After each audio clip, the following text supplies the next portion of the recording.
and final day for House Democrats to make their case to the Senate. Democratic prosecutors argued today that President Trump, quote, betrayed the country. But the president's defense team is ready to fire right back at those accusations, and that's going down this weekend. Here's Hope Ward with the very latest on the impeachment trial for us tonight. Hey, Hope. Yeah, hey, well, House prosecutors focused their day on arguing that the president obstructed Congress by stonewalling their investigation.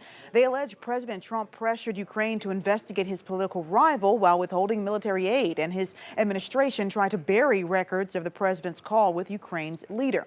And they say he is still obstructing justice by blocking witnesses and not handing over documents. He is a dictator. This must not stand. And that is why, another reason, he must be removed from office. And President Trump at the March for Life today wrote on Twitter, Democrats are repeating the same old, quote, stuff on the impeachment hoax. His supporters say Democrats haven't convinced them the president did anything wrong and say this case is ridiculous. We've heard all the evidence that they said was overwhelming, and I'm underwhelmed.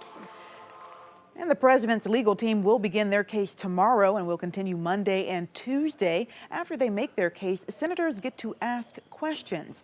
Now, the president said on Twitter his team will make opening statements on a Saturday, which he called the Death Valley of TV.